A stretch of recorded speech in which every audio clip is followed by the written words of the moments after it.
temps. Cette guerre a coûté la vie à Mzee Laurent Désiré Kabila. Cette guerre a presque pilonné Joseph Kabila jusqu'à son dernier retranchement. Cette guerre est en train de rendre la vie impossible à Félix Tshisekedi. Mais, vous savez, dans le rapport entre États, il n'est pas exclu de faire la guerre et de négocier à côté. Même la Russie et l'Ukraine, il y a un cadre de concertation depuis l'accord de paix de Varsovie de 2022. C'est-à-dire que de temps en temps, même par voie interposée, comme c'est le cas pour nous avec d'autres intermédiaires, notamment les Nations Unies, il y a de voix parce qu'au finish, c'est que chacun campe, chacun engage un rapport de force pour trouver un compromis. Mais les malheurs, ce que chez nous, c'est on a décidé, un peu comme on a l'habitude, un peu de dire des choses tout haut sans beaucoup trop réfléchir, on a fait de la négociation un sujet tabou. Nous négocierons jamais, pas ça, pas ça. Ça, c'est la position de Kinshasa, oui. La position de Kinshasa. Maintenant, la réalité, c'est que quand vous le dites, le Congolais, pour Congolais, tout négociation est négociation. Il y a négociation du genre, on va pour Pensez-vous que Jean Bosco Bal était parti pour négocier? Permets-moi, je vais aller tout doucement en pédagogie pour qu'on ne me prête pas des intentions. D'accord. Les gens, tellement que le Congolais ne connaissent pas, on a fini par mettre dans la tête du Congolais que toute négociation est négociation. Or, il y a des négociations où on va faire des compromis, il y a des négociations où on y va pour faire valoir notre point de vue. La politique de la chaise vide en diplomatie est une faiblesse. Ne paye pas surtout. Ne paye jamais. C'est-à-dire les États, agresseurs et les autres partenaires se trouvent à Kampala pour discuter de la situation de la RDC. Il est inconcevable que la RDC n'envoie pas des émissaires. Mais le problème, c'est qu'on a peur de la clameur publique. On décide d'envoyer en catimini et le M23 ne voulait... Bon, mais c'était un travail qui devrait se faire en sourdine. Le M23 a compris léger, sachant aussi que pour que je ne passe pas méchant pour l'opinion, je dois détruire. Ça fait partie de la stratégie. Donc c'est le M23 qui a exposé... Si, c'est eux qui ont exposé.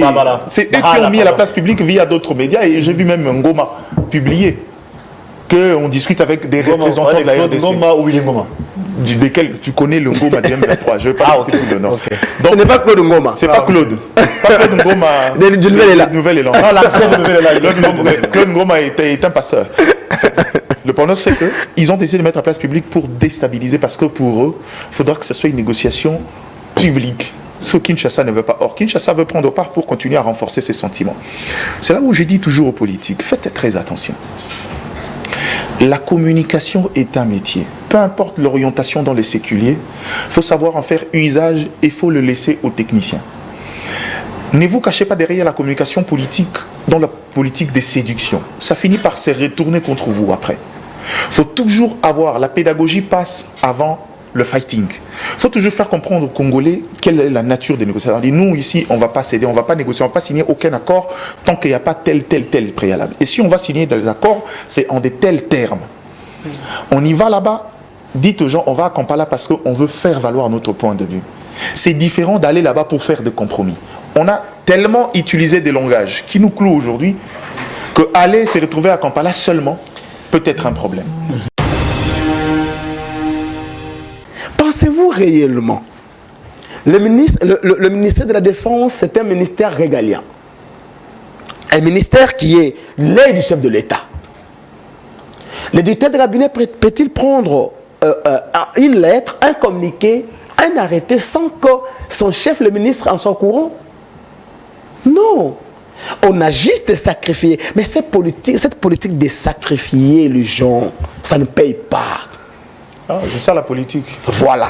Bon, heureusement. Mais malheureusement, c'est qu'aujourd'hui, on ne sera pas étonné de voir demain intégrer les groupes du AFC.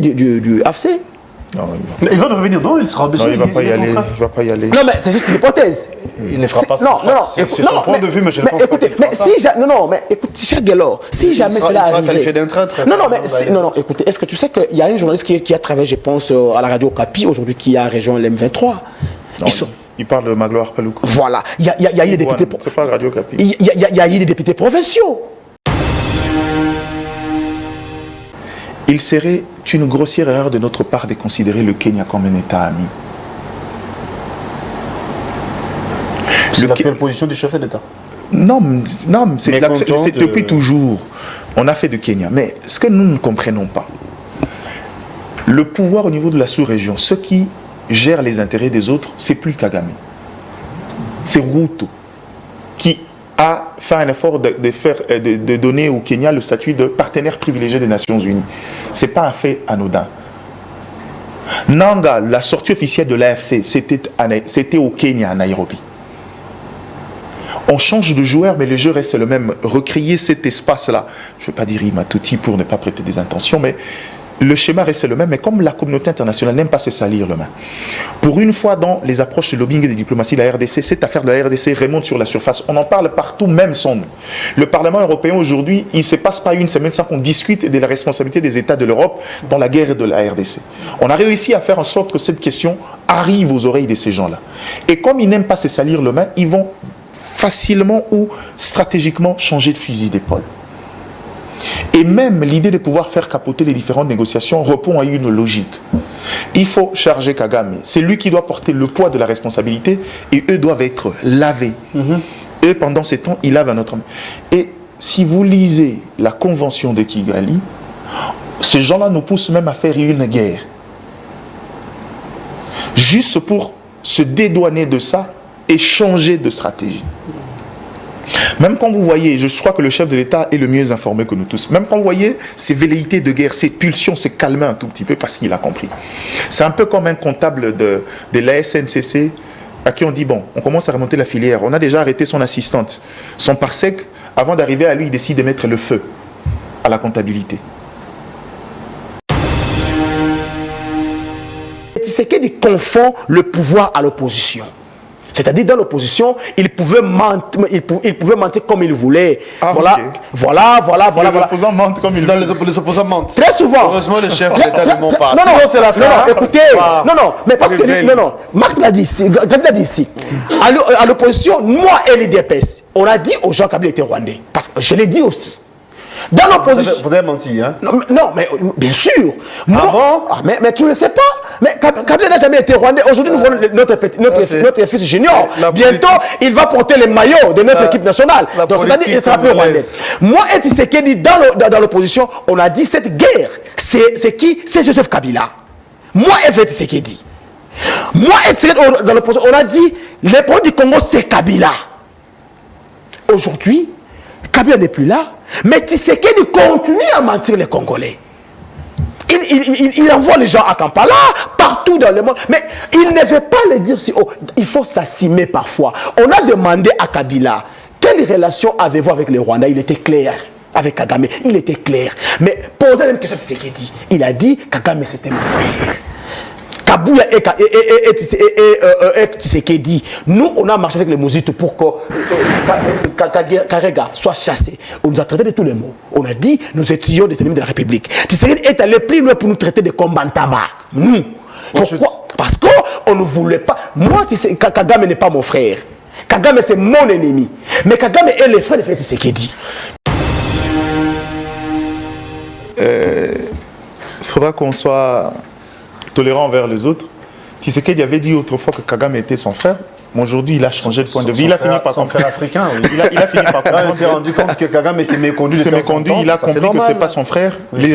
Les relations évoluent dans la vie. Voilà. Mais seulement, aux dernières nouvelles, tout ce que moi je reconnais en lui, c'est cette volonté de vouloir faire les choses, mais il s'y prend parfois difficilement et je ne sais pas si on va dire que des gens ne savent pas l'aider, mais ce qui tue aujourd'hui, c'est cette place qu'on accorde à la clameur publique sur les questions de l'État. On se sent coincé à faire des choses qui sont logiques, mais juste parce qu'on a peur que Batouba l'ouba. Et ça, c'est-à-dire c'est prendre l'État, mettre au niveau de la rue. La masse ne réfléchit pas comme ça. On a aujourd'hui une réalité de choses permettant à l'État de pouvoir suivre les différentes voies possibles sur cette question. Je répète encore, point besoin de sanctionner Baala ou autre. On a le droit d'être à Kampala pour discuter parce c'est la suite de ce qu'on avait déjà commencé depuis Nairobi. On a posé des conditions. Comment on va faire valoir nos positions si on n'est jamais là où ils discutent de nos problèmes? Moi, pour moi, je ne trouve aucun inconvénient dans cette dynamique-là. Bon, Tshisekedi dit, même Dieu. Parce que Tshisekedi a dit, il n'a jamais connu son salaire. Donc il ne paye pas la dîme, mais il est chrétien. Vous pensez que c'est un menti à Dieu? Franchement, là aussi, vous allez... Mais écoutez, moi je suis pasteur.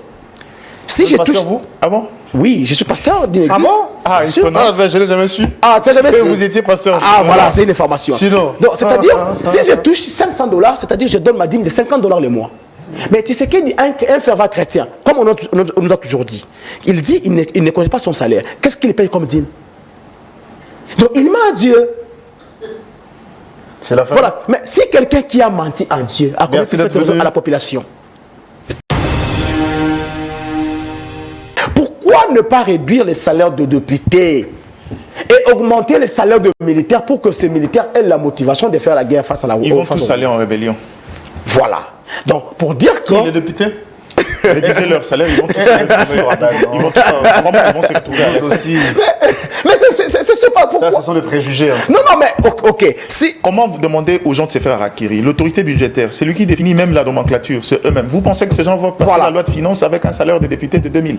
C'est impossible. Le Congo a besoin de trouver une solution définitive. Ce qui est sûr, c'est que la guerre de l'Est a évolué. Ce qui est sûr, c'est que, autant qu'on le disait autrefois, cette guerre continue à évoluer parce que les vrais tireurs de ficelles sont encore là et veulent changer des cartes à ces niveaux-là. C'est vrai que Kagame est aujourd'hui notre ennemi, mais cet ennemi n'est que l'ennemi d'étape. Les vrais ennemis sont ailleurs, c'est ceux qui changent des mains. Ceux qui veulent confier le même rôle qu'on avait donné à Kagame et qu'on veut donner à Ruto. Merci. Ce sont les mêmes personnes et à nous de s'organiser en tant qu'État pour pouvoir barrer cette route-là. Si vous voulez les minerais, si vous voulez les richesses de la RDC, Venez, on va discuter avec échanger, le on Congo. va Et discuter. pour qu'on arrive à ces questions. niveaux-là, la liberté ne se négocie pas, ça s'arrache. Voilà. Il faudra qu'on arrive à prouver qu'on est capable de défendre notre territoire face aux commissions, aux Mais États oui, mais on est aussi commissionnaires asphyxié, qu'on met à ça il côté. faut le dire. Si, hein. je sais. Pas je sais. besoin d'acheter, bon, encore pas moyen Non. d'acheter les armes, mais on est. Non, c'est pas un problème. difficulté. C'est pas un problème. C'est-à-dire, On n'est pas soutenu, Regarde, tout ça là, regarde. ça Tu sais, nous rend la tâche aussi difficile. à la différence que des ça. autres, moi je sais, je connais la difficulté qu'il y a derrière cette situation. On est un État, c'est une situation qui dure depuis plus de 3 décennies. Ça veut dire que ces gens-là ont pris le soin de nous maintenir à terre pour continuer à nous amener comme ça. Un peu comme en 2013 quand on a perdu Goma, on a négocié, on a récupéré Goma, on a fait la guerre à côté, mais on a fini par trouver des compromis qui nous plombent jusqu'à aujourd'hui. Mais le problème, c'est que malgré la difficulté, c'est à nous de travailler en interne.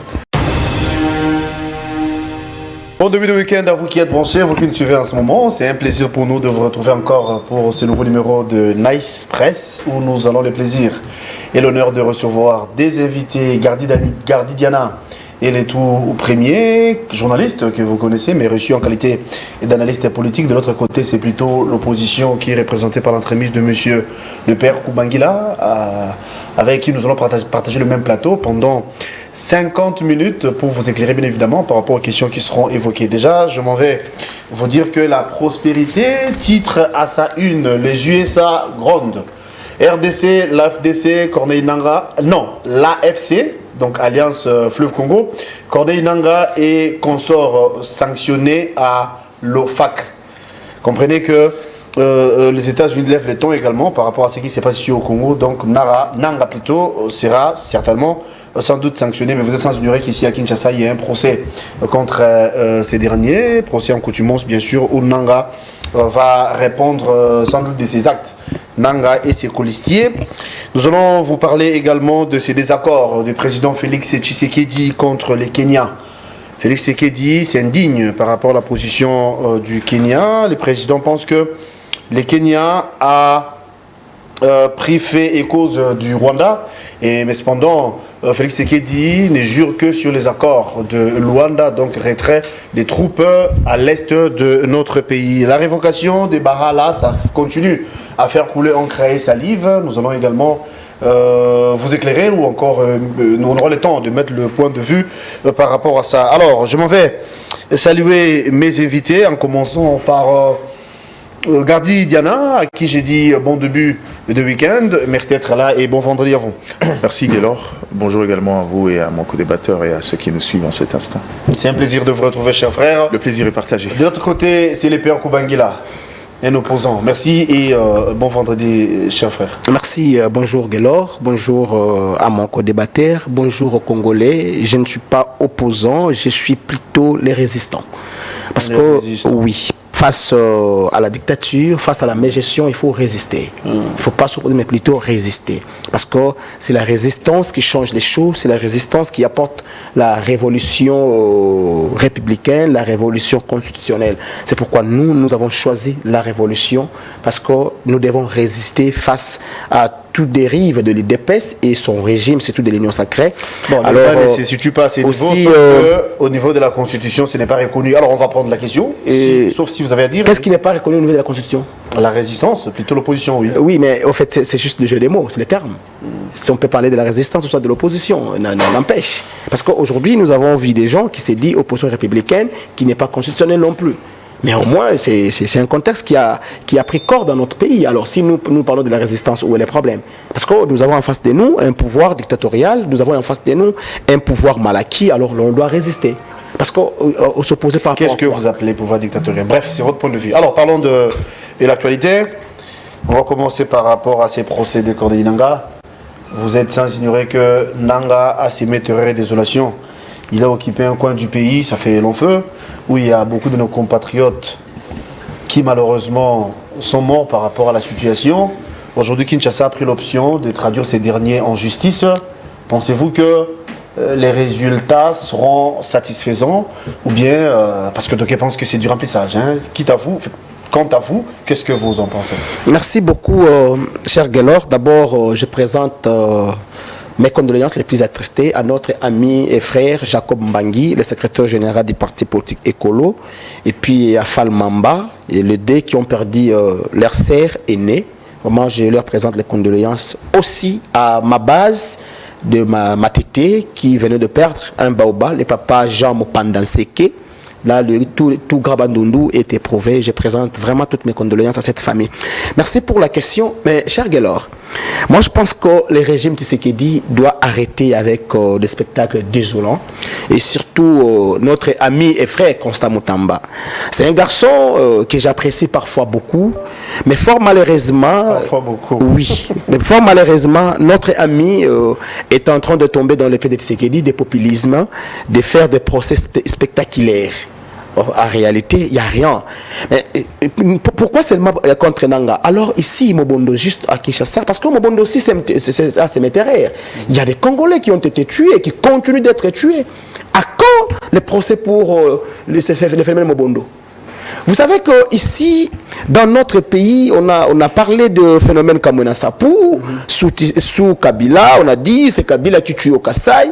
Mais depuis qu'un Kassaïen est au pouvoir, on n'a jamais vu un procès Kamwina Sapou et le coacquiser jusqu'aujourd'hui. Non. Et aussi ici, voilà encore là où les bas blessent. Le DEMIAP et le régime nous a dit, il y avait Olenganko, il y avait Claude Lubaya, il y avait Joseph Kabila qui ont été cités par monsieur Eric. Mais du coup, pendant le procès, on va 25 coaccusés, mais on ne voit pas le nom de Kabila, moins encore de Olenganko, de Claude Lubaya et consorts. Donc, en fait, vraiment, jusque-là, je ne parviens pas. Parce que ces gens-là ont été cités. Ils seraient de mèche avec le Corneille Nangaa. Mais comment le procès commence? Mais les 5 noms sont épargnés. Donc, il y a lieu de dire que c'était juste le mensonge parce que l'IDPS nous a habitués avec le mensonge du siècle. De deux, Nangaa est en train d'avancer. Mais ici, Constant Mutamba et ses copains nous présentent un procès bidon. C'est pour quelle finalité? Non. C'est procédural, il sera aux arrêts. Non, cher ami, il faut arrêter ça. Nous sommes, est-ce que, en fait, soit l'union sacrée veut nous prendre comme la force du progrès, ou l'on doit le mentir pour que finalement ces gens-là puissent acclamer. On a étudié quand même. Hein? Si eux, ils n'ont pas bien étudié, nous, au moins, on a fait l'effort de bien étudier. Et surtout dans une province des intellectuels qui est le Grabandundu, ma province. Mais ces gens-là, écoutez, Nangaa... On chute. Non, pour pas chuter. Tu es journaliste. Tu es journaliste. Il faut faire la part de choses. D'accord. Cher Guélor, Corneille Nangaa a derrière lui des troupes armées. Le gouvernement congolais, ici, on nous a présenté toutes sortes d'armes. Au lieu et place d'aller en guerre contre Nangaa, au lieu et place d'aller en guerre contre Kagame, mais ici on nous présente un procès. Je ne sais pas, moi, si Moutamba va envoyer l'auditorat militaire aller arrêter Nanga, je ne sais pas s'il est aujourd'hui ou à Niragongo, je pense. Là où il est, on va l'arrêter et l'amener ici à Makala. Alors, si jamais Nanga arrive à Kinshasa, quel deviendra ces procès? Donc d'après vous, ça aurait été mieux d'aller sur le front. Mais il faut aller, non, cher frère, mais il faut aller au front. Et plus grave encore, ici, Tshisekedi nous a toujours dit, il ne va jamais négocier avec le M23, mais Tshisekedi continue à négocier avec Kagame. Mais attention, au fait, je ne sais pas moi. Tshisekedi négocie avec Kagame. Mais par quelle voie? non, écoutez, Luanda, Nairobi et consort, quant à vous, n'est-ce pas, ce sont des négociations? Mais c'est la diplomatie, je veux. Mais quelle diplomatie? Laissez-moi passer non, la parole écoutez, à mais en fait, pendant que la diplomatie ne reste il y a pas... également l'implication de la communauté internationale, hein, même des structures africaines. Sinon, on va y revenir. Non, mais ça, c'est le d'échec. Écoutez, quand un État s'est dit, Nanga étant comme ça avec la communauté internationale, qui a interdit à Tshisekedi? Mais ici, on nous a toujours parlé là, de... vous parlez de non, Nanga, écoutez, s'il vous plaît, Parce que Kinshasa que ça soit Nanga, comme que ça soit Nanga ou Kagame. Qu'est-ce qui interdit à M. Tshisekedi et sa bande aussi d'être des membres de la communauté internationale? Ici, on nous a parlé d'une diplomatie agissante. Mais lorsqu'on parle de diplomatie agissante, on voit les alliés qui vous soutiennent, n'est-ce pas? Je vous reviens. Donc, ici, Tshisekedi veut dire aux Congolais que Kagame est plus fort que lui. C'est une émission de débat. Il faut passer la parole de l'autre côté. Gardien, vous avez suivi l'intervention de les pères. Nous parlons de ces procès Nanga. D'aucuns pensent que c'est du remplissage. Vous avez suivi ce qu'il a dit. Lui, il pense que le plus important serait plutôt d'aller faire la guerre, attaquer et déstabiliser l'équipe Nanga, donc le M23 et sa bande. Mais sinon, d'après vous, le procès en soi, ça sera pour quelle finalité? Est-ce qu'on arrivera à mettre la main sur Corneille Nanga ou bien, comme il pense là, c'est juste cosmétique? Merci pour la question. Je crois que si il n'y a pas question de disparité dans cette affaire. C'est vrai qu'aujourd'hui, on est peut-être en position de faiblesse vis-à-vis de cette bataille avec le M23 qui a occupé beaucoup de territoires. Mais la bataille continue, jusque-là avec les forces armées de la RDC, malheureusement, sur notre sol. Deuxièmement, est-ce que c'est du cosmétique? Je crois que dans l'intitulé, la connotation qu'on donne au procès, peut-être oui, mais dans la forme, moi, je vois aucun problème. Parce que il y a des présumés coupables, encore des accusés qui comparaissent, le procès est public. Dans les témoignages, c'est vrai, essayent de donner une coloration politique à leur lutte, mais les faits infractionnels commis à ces titres sont réels. Les quelques attaques, les quelques meurtres à gauche, à droite. J'aurais préféré qu'on parle d'un procès contre l'AFC ou procès contre le rebelle de la République, mais la dénomination procès contre Nanga, c'est ce qui prête confusion. Donc ici, le problème, Nanga c'est la cible. Jusque la cible, oui, je comprends, Nanga n'est que la cible. Et aussi en tant que chef de guerre, je crois que moi la seule confusion que j'ai, c'est sommes-nous encore dans la phase préjuridictionnelle ou nous sommes déjà dans la phase juridictionnelle de choses? Parce que je sais qu'en droit, la phase préjuridictionnelle, c'est les enquêtes en interne, dès qu'on a les éléments de preuve, on ouvre. Je crois que pour ceux qui comparaissent, il y a eu des éléments qui nous ont conduits à ces procès publics. Maintenant, après, il faut lier ces gens-là avec Nanga et les faits infractionnels qui lui sont reprochés en tant que chef rebelle. Mais vous avez suivi ce qu'il a dit, permettez-moi de vous interrompre, une façon pour moi de vous relancer, qu'il y a les noms qui ont été cités. Aujourd'hui, il n'y a aucun nom qui est revenu par rapport aux pré-accusés, tout ça là. Vous vous souviendrez également, je cite nommément ici, le secrétaire général de l'UDPS en son temps. Il avait accusé l'ancien président de la République d'être de mèche avec Corneille Nanga. Mais le procès est en cours, les noms des Kabila n'est pas cités. Que pouvons-nous comprendre? Non, mais il faut faire la part des choses entre les déclarations insipides politiques faites à gauche, à droite, et les faits de droit. Là, on n'est pas dans les déclarations politiques, on est dans des questions juridiques. Je répète, moi, la judiciarisation de cette affaire ne me pose pas de problème. Comme il l'avait cité nommément. Les gens, qui l'avait cité? J'ai parlé du secrétaire général de l'UDPS. Oui, mais est-ce qu'il y avait-il pas moyen que la justice puisse appeler ces derniers, qu'ils fournissent encore d'autres informations? Non, mais je ne sais pas, c'est ce que je dis. Il y a eu une phase pré-juridictionnelle. Bon, oui, je comprends le sens de votre question. Le fait que lui l'a cité Kabila, il peut être renseignant pour essayer de voir s'il peut établir la responsabilité des Kabila dans cette affaire-là. Mais j'ose croire qu'il y a eu une phase pré-juridictionnelle qui a permis à la Cour d'avoir des éléments qui conduisent justement à cette externalisation du procès ou à cette phase juridictionnelle. Mais maintenant, moi, le seul problème, c'est que je me demande pourquoi ils ont préféré appeler ce procès le procès contre Corneille Nangaa. Est-ce qu'on va aller vers l'idée de condamner Corneille Nangaa par coutumance, comme un peu on l'a fait avec Moïse Katumbi à l'époque? Mais la question c'est que quelle sera l'efficacité de cette approche dès lors que celui-ci n'est pas sorti du territoire national, celui-là continue encore. C'est vrai que c'est un chef rebelle, c'est pas facile de pouvoir aller les cueillir, il faut une stratégie, mais je pense à mon sens qu'on devrait changer une connotation pour éviter la cacophonie. Quand on connaît la nature de politique, le faire comme ça, c'est ce qui jette en pâture. Les gens ne veulent pas regarder, le process reste sur la forme. Or, dans la forme, quand vous appelez procès Corneille Nangaa, vous biaisez les choses. Pourtant, dans la procédure, c'est tout à fait logique. On a intercepté des gens, de Congolais des surcroît, certains députés provinciaux qui étaient de mèche avec l'AFC. Ils doivent répondre de leurs actes devant la justice, bien qu'après, on pourra établir le lien. C'est à partir de ces gens-là que la Cour sera suffisamment informée sur les implications et sur les responsabilités des Nangaa dans les affres commis par ce regroupement, et après voir, c'est un chef de guerre, soit par la guerre, il mourra, soit on mettra la main sur lui et il viendra répondre de ses actes. Mais le problème, c'est qu'on biaise la procédure juste parce qu'on veut faire du populisme, juste parce qu'on veut prouver aux gens que on veut quand même inquiéter Corneille Nangaa. Je ne sais pas s'ils pensent qu'il y a un élément dissuasif en faisant ça. Moi, je ne pense pas. Nangaa est parti en âme et conscience, Nangaa connaît ce pays, Nangaa sait ce qu'il fait. Vous ne pouvez pas aller dans les approches dissuasives, de lors que les gens qui tuent directement, parce que l'AFC est allié au M23, jusqu'à preuve du contraire, je mets ma main à couper. Je ne suis pas sûr que quelqu'un apportera un élément de preuve, dire non, on avait eu Nangaa sur terrain, là où il y a tuerie, mais je crois qu'il y a des responsabilités au niveau de la chaîne des commandes, de lors qu'il s'identifie M23, de lors qu'il est partenaire, dès qu'il assume son rôle dans la branche politique du M23, il assume les responsabilités de tout ce qui arrive. Et c'est à ce niveau-là. Et moi, je pense que l'idée, au départ, c'était de ne pas nous laisser dans les approches léthargiques. C'est-à-dire qu'il y a une guerre qui se passe là-bas, on a arrêté des gens ici, donc on va décider de le coffrer là-bas. On tomberait encore dans une violation de droit. On les a arrêtés pour complicité dans les faits infractionnels, notamment dans les crimes de guerre. Mais après, il faut juger ces gens. Mais le problème, c'est que vous jugez des gens que vous avez entre vos mains, qui sont, jusqu'à preuve du contraire, supposés être de l'AFC. Pourquoi le procès s'appelle procès contre Corneille Nangaa? C'est là où je ne comprends pas.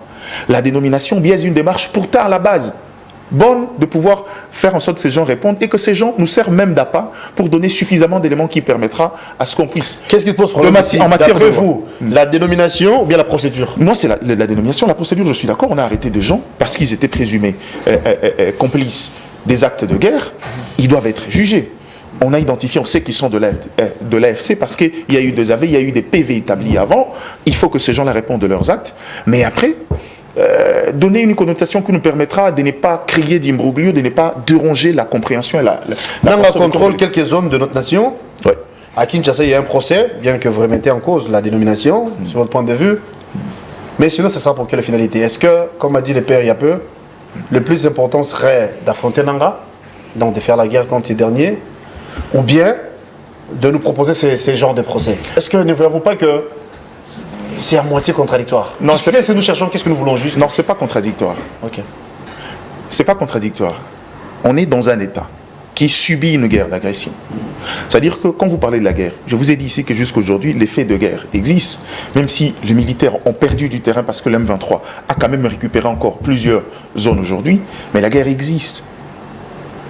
On continue à militer. Si pas le FRDC, le réserviste de Ouazalendo continue à faire quelques 2-3 pas, même si aujourd'hui un peu plus faible qu'avant. Parce que les raisons sont multiples. Aujourd'hui, ces M23 ont été renforcés. La léthargie des pouvoirs, j'ai dit toujours aux gens, pendant que nous, on était en train de tuer, on ne nous a jamais pensé. Vous savez combien de réfugiés il y a ici? Il y a eu trêve, malheureusement. Non, papa. L'autre camp n'a pas respecté. Doucement. Pourquoi? Parce que cette trêve-là obéit à une stratégie. Vous savez combien de réfugiés nous on a ici? Vous savez combien de sinistrés on a ici? On n'a jamais décrété une grève pour des convois humanitaires. C'est quand on arrive qu'on veut organiser les élections au Rwanda. Pour nous distraire, on dit bon ok, trêve, pour permettre au Rwanda d'organiser d'abord ses élections calmement, et puis il va revenir faire la guerre après. Et on se sert de cette trêve. Le convoi humanitaire achemine le matériel pour le mouvement rebelle. On est dupe jusqu'à ce point. Ne nous parlez pas de cette trêve, je l'ai dit haut et fort. La trêve là ne sert qu'à alimenter, à renforcer les positions des autres. Parce que ce n'est un secret des polichinelles. Quand vous suivez les déclarations à gauche, à droite, l'ensemble du monde veut voir Kinshasa autour d'une table. Kinshasa a posé une condition qui n'a pas été respectée jusque-là. C'est il faut qu'on retire les troupes rwandaises sur le sol congolais pour qu'on négocie calmement dans un rapport équitable. Donc accord, échange Luanda, échange Nairobi. Alors, donc je crois qu'ici, il n'y a pas contradiction entre faire la guerre et juger ici, c'est-à-dire, il y a la guerre là-bas, oui, mais l'État continue à fonctionner, la justice doit faire son travail, et d'ailleurs, la justice est justement ces bras séculiers qui va aider les dynamiques militaires à pouvoir atteindre les objectifs. Aujourd'hui, ça permettait d'avoir suffisamment d'éléments contre Corneille Nangaa pour pouvoir savoir quel rapport, comment le traiter, et qu'est-ce qu'il faudra faire de lui. Mais si vous voulez parler de est-ce qu'on n'ira pas aller cueillir Nangaa, c'est un chef rebelle qui bénéficie d'un soutien, on ne peut pas le cueillir, c'est-à-dire qu'il faut engager une guerre, et j'espère que l'État va engager un front directement, ou à la limite une dynamique de pouvoir aller spécialement pour faire taire. Parce que c'est possible. Si c'était les États-Unis, on aurait vu un commando d'élite. Et aussi, pour que le Congo arrive à poser un acte pareil, le fait que ces derniers prétendent le faire au nom d'une quelconque libération, il faut arriver par des faits des droits. Prouver que ce n'est pas quelqu'un qui vient pour le bien du Congolais, mais c'est un ennemi, un rebelle qui veut déstabiliser la République. Et ce n'est que les cours et tribunaux qui peuvent établir, même par coutumance, c'est alors que ça donnera le soubassement à l'État de pouvoir aller engager une dynamique pour aller soit l'arrêter, soit les cueillir, et à la limite, ce qui pourra arriver. Mais est-ce qu'ils vont le faire maintenant? Ça c'est une Donc il faut commencer par là, et puis... pas forcément commencer, c'est une des démarches. On établit sa responsabilité en tant que chef de guerre, puisque c'est un sujet congolais et qu'il est sur le sol congolais, puisqu'il y a un fait qui le condamne par coutumance parce qu'il ne sera pas présent, on engage une dynamique pour aller le cueillir ou à la limite engager un affront contre Nangaa, pas cette fois-là dans la dynamique de mouvement rebelle. C'est une démarche possible, mais ils sont en train de les biaiser par un peu de populisme qui sont à mettre dans la connotation, dans les thématiques choisies, juste par la fougue, surtout la jeunesse de Konsa Mutanda. Il doit se calmer un tout petit peu. Vous voulez remettre en cause la diplomatie alors que c'est l'une des branches pour mettre fin à la guerre. Notre président de la République à nos jours est en désaccord avec les Kenyans. Les Kenyans a pris des faits et causes pour Kigali, alors que Félix Tshisekedi ne jure que sur les accords du Luanda, donc retrait des troupes armées, c'est purement diplomatique. Et n'avez-vous pas que le chef d'État jusqu'ici est encore tolérant? Il essaie de voir, parce que ça fait partie de la norme. On respecte les textes, on respecte les accords, mais malheureusement l'autre camp ne voit pas la chose ou encore les choses de cette manière. Et alors, face aux ennemis, on n'est pas tolérant. Soit vous êtes faible, soit vous êtes fort. Et là, le pouvoir de Kinshasa est faible. Et plus grave encore, je suis très désolé de voir que quelqu'un qui se prétendrait être secrétaire général adjoint chargé des relations extérieures de l'UDPS, aujourd'hui au pouvoir, incapable de pouvoir maîtriser les rouages diplomatiques. Ça c'est grave. Parce que, en fait, ça prouve en suffisance que peut-être mon père politique, Etienne Tshisekedi, avait juste placé son enfant pour avoir le visa facile, faire des tours de va-et-vient, Europe, Kinshasa, mais non pour travailler pour l'intérêt général de son parti, moins encore du pays. Aujourd'hui, le Kenya est un pays souverain, un peu comme la République démocratique du Congo. Et entre les États, c'est les intérêts. C'est quoi l'intérêt du Kenya face à Félix Tshisekedi? C'est ça aussi le problème. Et si le Kenya est en désaccord aujourd'hui avec le pouvoir de Kinshasa, est-ce que le pouvoir de Kinshasa ne peut-il pas conclure des accords ou soit soigner des relations avec d'autres pays voisins? C'est ça aussi qui pose problème. Tshisekedi nous a amené Museveni ici, il a dit qu'ils avaient des relations diplomatiques intactes avec le Museveni, mais sur le terrain, c'est le contraire de ce qu'il nous a présenté. Vous savez, lorsque nous sommes au pouvoir, il faut arrêter avec des spectacles. Heureusement, Kabouya lui-même a avoué que le spectacle que l'UDPS est en train de nous brandir aujourd'hui met en mal la gestion du pays. Mais le contexte diffère. Kabouya a dit ça par rapport à ce qui se passe au sein du parti. Donc... Mais qui est au pouvoir, n'est-ce pas un membre de l'UDPS? Mais c'est ça le spectacle désolant. Tu sais que d'ici 6 ans après, il continue toujours de patauger. Je ne sais pas, moi, si Tshisekedi pouvait arriver au pouvoir en 2001, 2002, 2003, peut-être ces pays sera déjà balkanisés. Parce qu'on a vu un jeune garçon que je n'ai jamais soutenu, il avait 9 ans, venir au pouvoir, qui a trouvé le pays presque de chiqueté, l'embouté et consort, mais qui a unifié le pays. Tshisekedi qui a trouvé nos 545 territoires intacts, aujourd'hui, qui va partir bientôt, nous laisser presque 142 territoires. 140 territoires, 141 territoires. Et il est là, Tshisekedi rejette la responsabilité à d'autres États, oubliant que le Congo est un pays souverain, qui a une armée, un gouvernement, un peuple, qui doit agir en tant que tel. Mais ça c'est grave. Dis-moi, nous voyons en Russie, la Russie et l'Ukraine, pendant que la diplomatie n'aboutit pas, mais ils continuent d'attaquer. Mais pourquoi pas nous aussi? Vous prenez un infirmier, vous le placez comme ministre de la Défense, vous prenez, je ne sais pas moi, Chiwewe, si réellement il a fait l'école de guerre, vous le placez comme chef d'état-major général, il n'y a aucun résultat sur terrain, mais vous le maintenez. C'est quoi les résultats? C'est quoi les soucis? Cher Gelor, Tshisekedi peut tout dire. Celui qui est de mèche avec le M23, c'est Tshisekedi. Parce que c'est Tshisekedi qui a... Avez-vous de preuves? Mais Mbata est là. Mbata a été, ils étaient dit, mais Tshisekedi lui-même a reconnu que le M23 était ici à Kinshasa. Quelle preuve voulez-vous? Dis-moi, qu'est-ce que le M23 est venu faire à Kinshasa? Mais les preuves sont là. Et lui-même l'a reconnu. Mais pourquoi vous avez peur de dire la vérité? Le Congo appartient à tous les Congolais et non à Tshisekedi lui seul. Tshisekedi a fait déplacer le M23. Et d'ailleurs, j'ai vu, et là j'ai joué ma voix à mon frère Pussou Roland, qui a même brandi une facture de 1 333 265 000 $ qu'on devait payer au M23. C'est pas moi. C'est le pouvoir de Tshisekedi. Tshisekedi joue au malin. Mais malheureusement, ça tourne toujours à mal contre lui. Et le problème, le mal, c'est que, cher Gelor, il y a des... En fait, tu sais que c'est une erreur du parcours qu'on ne peut plus répéter, ou soit qu'on ne peut plus refaire. Si le Congo était à refaire, même ceux qui l'ont voté ne pouvaient pas le voter. Ça, c'est votre problème. Non, mais c'est clair. Tshisekedi n'est pas à l'auteur du Grand Congo. Aujourd'hui... Alors il fait de son mieux pour que la personne... Non, qu'est-ce que tu peux... Non, mais mon frère Gardidjan l'a dit ici. Écoutez, non. Écoutez, est-ce que vous voulez bercer Tshisekedi pour que le pays part? Loin de mon intention. Alors, non, est-ce que vous savez que si Nanga arrivait à Kinshasa aujourd'hui, toi et moi serions à nouveau recolonisés par le Rwanda et le Burundi? Serez-vous contents?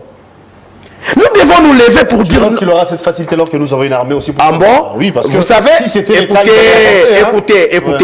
Nanga a commencé à Bunagana. Aujourd'hui, il est tout près de Butembo et Goma. Bunagana est tombé dans les terres. Mais c'est ça que je te dis. Bon, ok, Bunagana, Masisi et consort. Aujourd'hui, ils sont tout près de Butembo et de Goma. Et vous pensez que Nanga est en train de faire le Bisakana? Nanga ne blague pas. Nanga est en train de venir. Au lieu de s'organiser ici à Kinshasa, vous êtes là en train de faire des dialogues. Non. Mais le pays est en train de partir. Nous devons nous lever et dire non à Tshisekedi. Et si Tshisekedi dort encore, nous devons lui réveiller pour dire que non, tu dois te battre avec ces gens-là. Tshisekedi nous avait dit ici, il sera appelé président de la République démocratique du Congo le jour où la guerre à l'Est prendra fin. Donc juste aujourd'hui, l'on ne peut pas appeler M. Tshisekedi prendre la République parce que la guerre continue. Je vais vous revenir. Tshisekedi nous a dit ici, s'il faut donner sa vie pour que cette guerre prenne fin, il le fera. Mais où en sommes-nous aujourd'hui? Mais dis-moi, qu'est-ce qui manque à Tshisekedi? Donner sa vie, c'est quoi d'après vous? Il est préoccupé par rapport à la situation de l'Est. Il est préoccupé. Bien évidemment. Tu penses réellement, regarde seulement l'aspect vestimentaire de Tshisekedi. Tu peux te dire que non, ce monsieur est occupé de ce qui se passe à l'Est? Là, vous exagérez. Oh non, mais regardez l'aspect vestimentaire de Zelensky, regardez de notre ami de Burkina Faso et de Tshisekedi. Tshisekedi, ce qui le préoccupe, ce n'est pas la guerre, c'est d'autres choses. Il est dans d'autres choses. Gardidjana, de révocation. Hier, c'était Jean Bosco Bahala. Aujourd'hui, la liste est continue. Parlons de ces dossiers. Jean Bosco qui était mandaté par Kinshasa, muni d'une feuille de route ou encore feuille de route ou encore des missions si vous voulez. Quelle a été la mission confiée à ces derniers où il n'a pas respecté en croire le porte-parole du gouvernement? Il a abusé de confiance du ministre de Défense. Sinon, vous, comment vous entrevoyez les choses? Est-ce qu'il serait des mèches avec le M23? Est-ce qu'il y a des mèches avec le rebelle? Est-ce que Non. Que peut-on nous comprendre? Le message de tel et de mèche avec le M23 n'a pas commencé aujourd'hui. Il vous souviendrait ici qu'on m'ait traité de Kabila, des Kabilistes là-bas quand je disais que ce complot est bien au-delà de ce que vous pensez. Quand on disait que non, c'est Kabila, tout ça. Aujourd'hui, Kabila est parti, ça change de nominateur commun, c'est Tshisekedi. Le Congo est vu différemment. Oui, on avait dit ça des Kabila aujourd'hui, Tshisekedi. Le Congo est vu... Non, je vais vous revenir. Non, il l'avait dit. Il est là. Il l'avait dit, Félix l'avait dit. Il est là son temps. Cette guerre a coûté la vie à Mousselo Désiré Kabila. Cette guerre a presque pilonné Joseph Kabila jusqu'à son dernier retranchement. Cette guerre est en train de rendre la vie impossible à Félix Tshisekedi. Mais, vous savez, dans le rapport entre États, il n'est pas exclu de faire la guerre et de négocier à côté. Même la Russie et l'Ukraine, il y a un cadre de concertation depuis l'accord de paix de Varsovie de 2022. C'est-à-dire que de temps en temps, même par voie interposée, comme c'est le cas pour nous avec d'autres intermédiaires, notamment les Nations Unies, il y a de voix parce que au finish, c'est que chacun campe, engage un rapport de force pour trouver un compromis. Mais les malheurs, ce que chez nous, c'est on a décidé, un peu comme on a l'habitude, un peu de dire des choses tout haut sans beaucoup trop réfléchir, on a fait de la négociation un sujet tabou. Nous négocierons jamais, pas ça, pas ça. Ça, c'est la position de Kinshasa, oui. La position de Kinshasa. Maintenant, la réalité, c'est que quand vous le dites, pour Congolais, tout négociation est négociation. Il y a négociation du genre, on va pour Pensez-vous que Jean Bosco Bal était parti pour négocier? Permets-moi, je vais aller tout doucement en pédagogie pour qu'on ne me prête pas des intentions. D'accord. Les gens, tellement que le Congolais ne connaissent pas, on a fini par mettre dans la tête du Congolais que tout négociation est négociation. Or, il y a des négociations où on va faire des compromis, il y a des négociations où on y va pour faire valoir notre point de vue. La politique de la chaise vide en diplomatie est une faiblesse. Ne paye pas surtout. Ne paye jamais. C'est-à-dire les États, agresseurs et les autres partenaires se trouvent à Kampala pour discuter de la situation de la RDC. Il est inconcevable que la RDC n'envoie pas des émissaires. Mais le problème, c'est qu'on a peur de la clameur publique. On décide d'envoyer en catimini et le M23 ne vous... Bon, mais c'était un travail qui devrait se faire en sourdine. Le M23 a compris léger, sachant aussi que pour que je ne passe pas méchant pour l'opinion, je dois détruire. Ça fait partie de la stratégie. Donc c'est le M23 qui a exposé... Si, c'est eux qui ont exposé. C'est eux qui ont mis à la place publique via d'autres médias. Et j'ai vu même Ngoma publier qu'on discute avec des représentants de la RDC. Ngoma ou Willy Ngoma? Desquels tu connais le Ngoma du M23. Je ne vais pas citer tout le nom. Okay. Donc, ce n'est pas Claude Ngoma. C'est pas Claude. Pas Claude Ngoma. Du Nouvel Élan. Non, l'ancien Nouvel Élan. Claude Ngoma est un pasteur. En fait, le problème, c'est qu'ils ont décidé de mettre en place publique pour déstabiliser, parce que pour eux, il faudra que ce soit une négociation publique. Ce que Kinshasa ne veut pas. Or, Kinshasa veut prendre part pour continuer à renforcer ses sentiments. C'est là où je dis toujours aux politiques, faites très attention. La communication est un métier. Peu importe l'orientation dans les séculiers, il faut savoir en faire usage et il faut le laisser aux techniciens. Ne vous cachez pas derrière la communication politique dans la politique des séductions. Ça finit par se retourner contre vous après. Il faut toujours avoir, la pédagogie passe avant le fighting. Il faut toujours faire comprendre aux Congolais quelle est la nature des négociations. Nous, ici, on ne va pas céder, on ne va pas négocier, on ne va pas signer aucun accord tant qu'il n'y a pas tel préalable. Et si on va signer des accords, c'est en de tels termes. On y va là-bas, dites aux gens, on va à Kampala parce qu'on veut faire valoir notre point de vue. C'est différent d'aller là-bas pour faire des compromis. On a tellement utilisé des langages qui nous clouent aujourd'hui que aller se retrouver à Kampala seulement peut être un problème. Et le pauvre, c'est que c'est le pauvre, bah, la paye. Je n'ose jamais imaginer, même si on dit on peut dire qu'on est victime de notre position. Même si l'État aujourd'hui est devenu un État bananière, ce qui n'est pas le cas, je ne pense pas que le coordonnateur d'une structure de désarmement et réinsertion pourrait obtenir la signature du directeur de cabinet du VPM de la Défense sans que le VPM ne soit au courant. Et je ne pense pas que le VPM permettrait que cette dynamique arrive sans que la haute hiérarchie n'en soit informée. Mais ici au pays, il y a des choses comme ça. Hein. Vous vous souviendrez, il a parlé du M23 en son temps. C'était à l'issue du chef de l'État. Non, c'était pas son essai. Calmons-nous. Il y a une différence. C'est que quand vous dites à l'insu, c'est quoi l'insu? C'est-à-dire, il y a des pas au courant. Non, c'est faux. Mais c'est ce qu'a fait le chef d'État en son temps, s'il vous plaît. Vous et moi avions suivi l'élément. Allons-y doucement. Voilà. Ne prêtons pas des intentions. Il a bien dit, c'était pas l'initiative, mais il a fini par apprendre qu'il y avait des M23 et qu'il a demandé à Gilbert Kabanda de le faire partir. C'est ce qu'il a dit. Ne sortez pas du contexte. Mais maintenant, c'est là où je vous dis que ça peut être une initiative. Même quand on régnait sur le M23, Je pense que dans le M23, il y a des ramifications, il faut tenir compte. Encore le problème de Félix Tshisekedi, c'est que quand il est arrivé, il a voulu prendre à contre-courant les différentes stratégies utilisées dans cette guerre de l'Est. C'est-à-dire? Il veut utiliser les soft. Il dit, bon, puisque depuis toujours le bras de fer n'a jamais marché, et puisque le nerf du problème, c'est les contextes d'ordre économique, ceux qui veulent exploiter, pourquoi ne pas trouver un moyen de partager nos richesses avec les États voisins et de surcroît ceux qui en bénéficient pour faire taire les armes? On donne au Rwanda des concessions. D'après vous? Si on m'avait demandé à moi, je n'aurais jamais approuvé cette stratégie pour 2 raisons. La première, c'est que on ne négocie pas le prix d'une maison avec un commissionnaire. Non. Le commissionnaire n'est que l'intermédiaire. Le commissionnaire vous dit, il veut autant, il veut ceci, moi je vous facilite pour arriver. Le Rwanda a fait évoluer son combat, mais le Rwanda ne sert que les intérêts des autres, de cette grande communauté internationale. Mais parce que c'est un courtier, un garçon gentil et sage, il a fait évoluer, lui aussi a eu des ambitions, et ses ambitions, c'est des ambitions de terre. Lui veut occuper des terres parce qu'il fait valoir. Si c'est un peu comme Moussi a fait de l'autre fois, s'il faut négocier, il faut voir les grandes puissances, non pas le Rwanda. Il avait raison.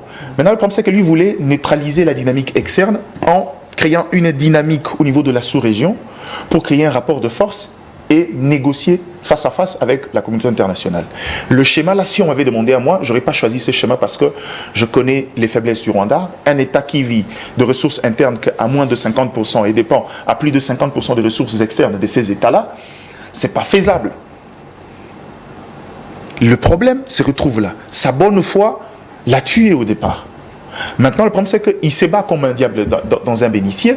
Mais le problème, c'est qu'aujourd'hui, les erreurs de communication, les éléments de langage qu'on met dans l'opinion, finissent par constituer des contraintes pour le pouvoir. Jusqu'au point où l'État se sent mal à l'aise de pouvoir envoyer des gens à Kampala, des émissaires, pour aller discuter d'une question qui nous concerne. Jean Bosco Bahal l'a révoqué. Jean Bosco Bahal, peut-être entendu par la justice. Je ne veux pas passer par quatre chemins. Le ministre est aussi peut-être interpellé par rapport à ces dossiers? Non, mais on ne coupe pas 2 têtes pour un même fait. Comme la tête de Bahal est coupée, le reste va certainement subir juste un blâme et puis on va l'interpeller. Mais je crois que la tête de Bahal est coupée pour 2 raisons. Je crois que pour des raisons de clameur publique. Or, moi, je trouve aucun inconvénient à cette dynamique-là d'envoyer un Congolais à Kampala pour discuter avec ces gens-là. Il n'est pas compatible de faire la guerre. Si la Russie et l'Ukraine peuvent discuter, il n'est pas incompatible de faire la guerre à côté et de continuer à discuter à gauche, à droite. C'est d'ailleurs pour ça que ces accords de Nairobi et autres existent. Mais nos soldats sont au front. Les soldats, mais justement, regarde, on fait la guerre. La notion de la négociation au niveau de la sous-région répond à des rapports de force. Pourquoi depuis toujours on nous contraint à se retrouver autour d'une table? Parce qu'on ne sait pas engager un rapport de force. Je pense que même maintenant, ce n'est pas le moment de négocier. Le fait qu'on est en position de faiblesse, il faut commencer par récupérer suffisamment de terres, réduire le champ et l'efficacité de l'ennemi pour négocier en position de force. Ça, c'est ce que moi je pense. Mais je pense aussi que, peu importe le contexte, tant qu'on sait obtenir des résultats de manière définitive dans ces questions de la guerre de l'Est, nous, on n'a pas de problème. Mais permets-moi, Guélor, en 30 secondes, de chuter sur un élément de fait. Je le dis depuis toujours, mais les gens ne veulent pas l'écouter. Il serait une grossière erreur de notre part de considérer le Kenya comme un État ami. C'est la position du chef d'État. Non, c'est depuis toujours. On a fait du Kenya. Mais ce que nous ne comprenons pas, le pouvoir au niveau de la sous-région, ceux qui gèrent les intérêts des autres, c'est plus Kagame. C'est Ruto qui a fait un effort de donner au Kenya le statut de partenaire privilégié des Nations Unies. Ce n'est pas un fait anodin. Nanga, la sortie officielle de l'AFC, c'était au Kenya, à Nairobi.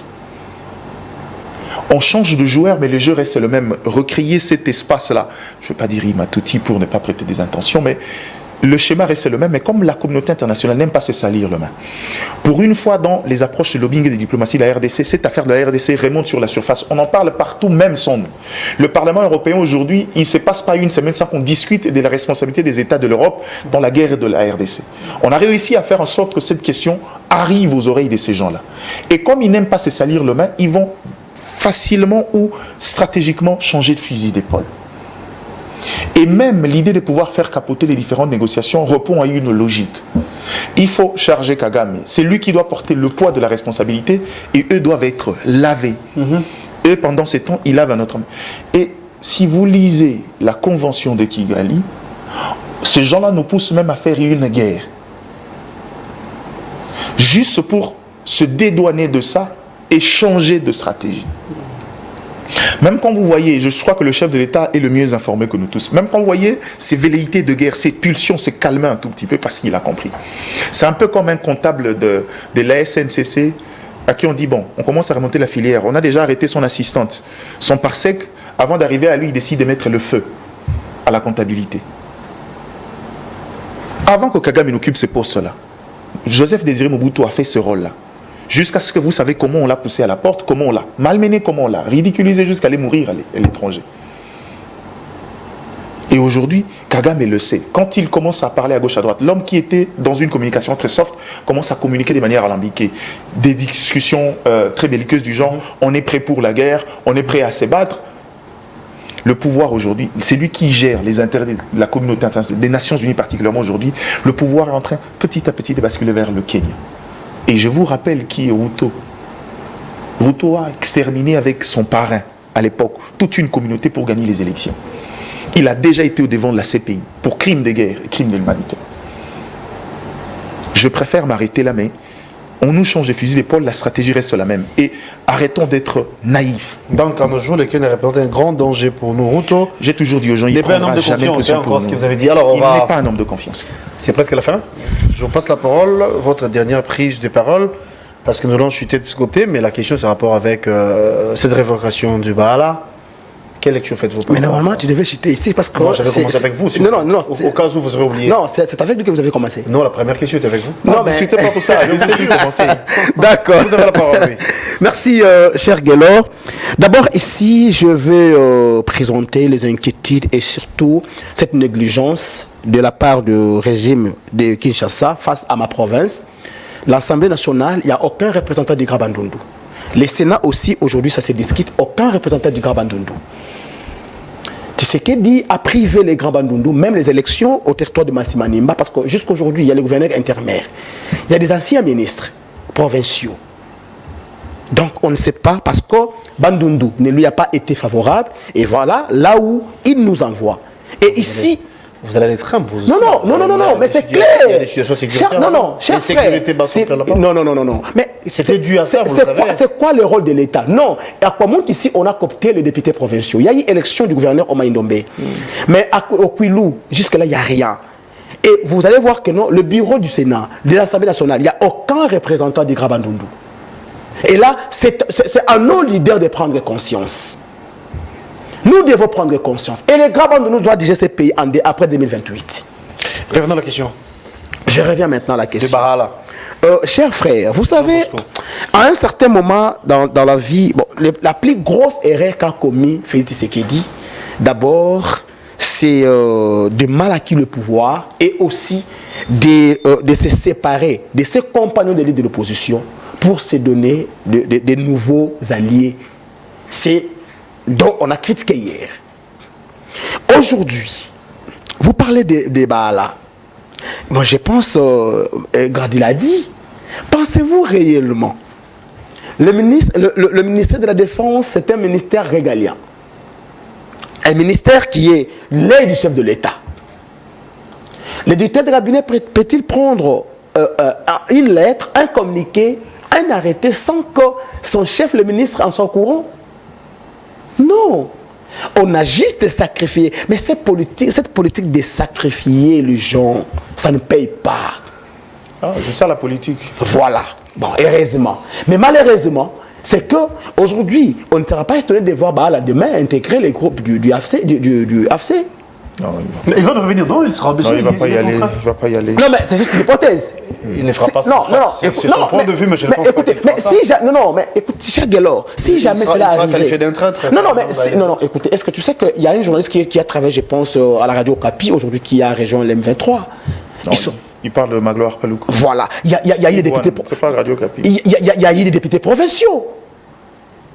C'est lui qui est aujourd'hui le bourgmestre, je pense, de la commune de Niragongo.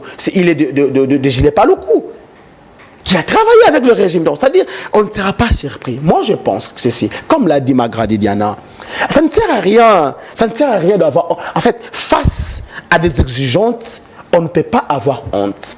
Et Tshisekedi, ce n'est pas le premier forfait. Tu sais que Tshisekedi avait signé un accord avec le Rwanda pour que la police rwandaise sécurise la ville de Goma. Et c'était des spéculations.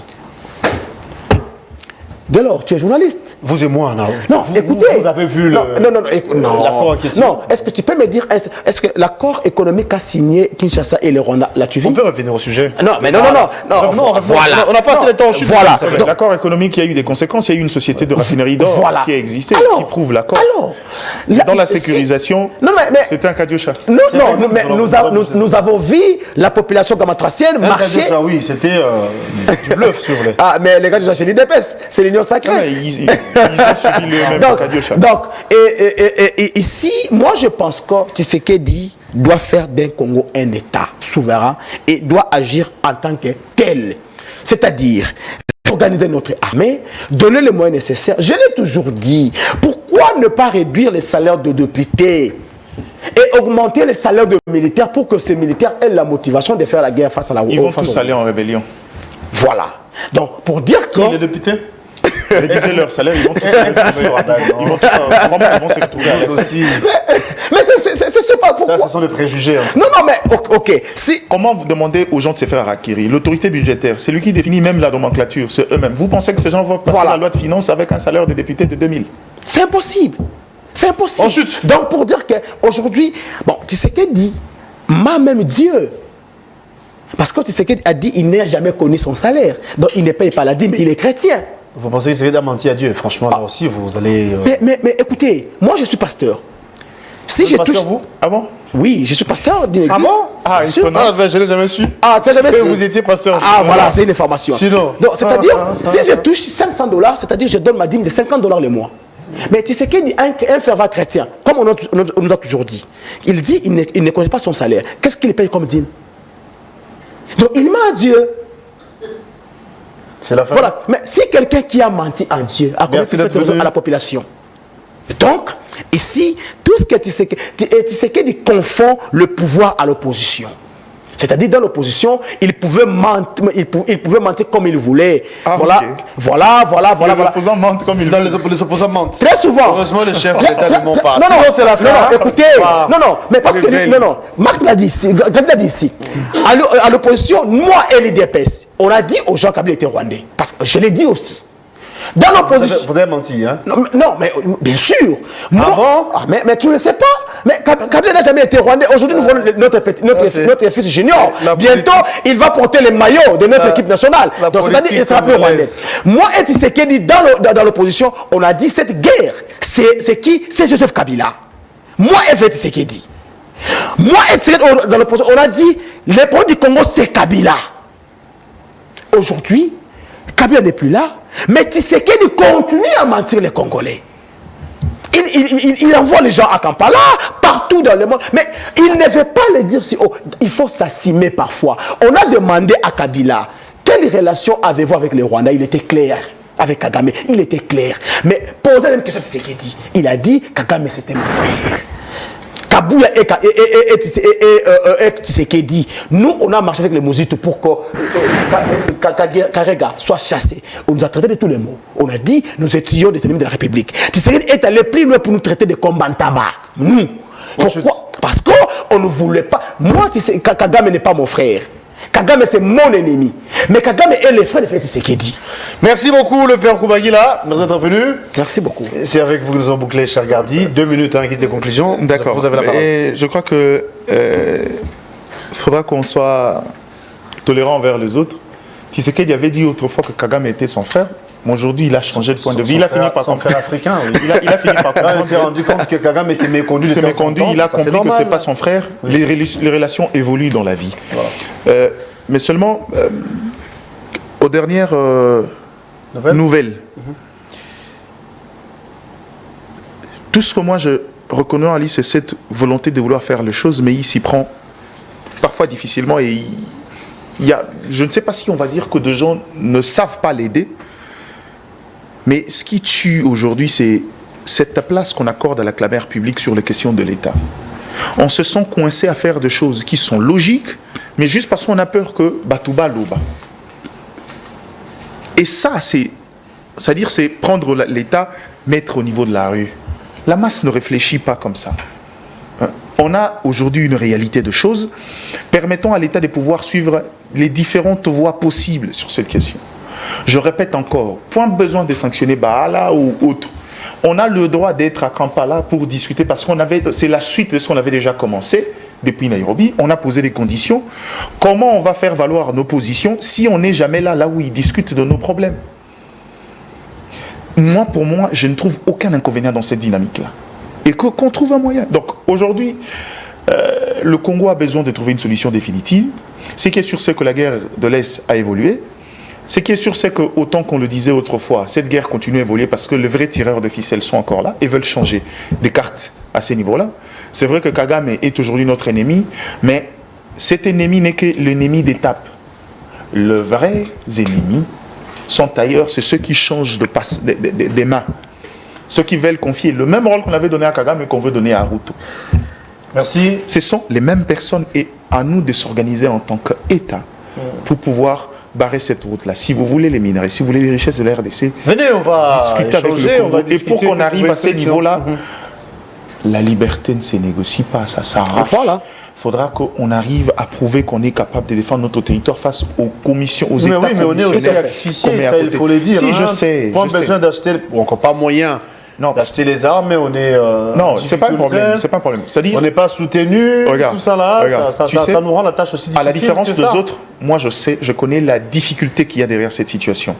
On est un État, c'est une situation qui dure depuis plus de 3 décennies. Ça veut dire que ces gens-là ont pris le soin de nous maintenir à terre pour continuer à nous amener comme ça. Un peu comme en 2013 quand on a perdu Goma. On a négocié, on a récupéré Goma, on a fait la guerre à côté, mais on a fini par trouver des compromis qui nous plombent jusqu'à aujourd'hui. Mais le problème, c'est que malgré la difficulté, c'est à nous de travailler en interne.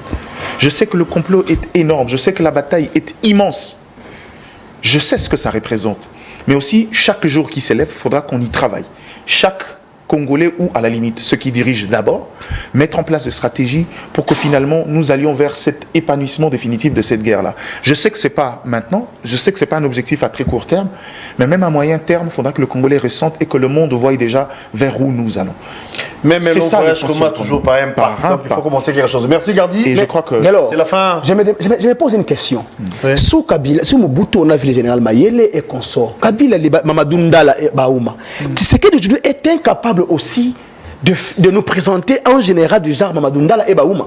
Merci d'être venu. Les généraux sont là. À la prochaine. Les généraux sont là.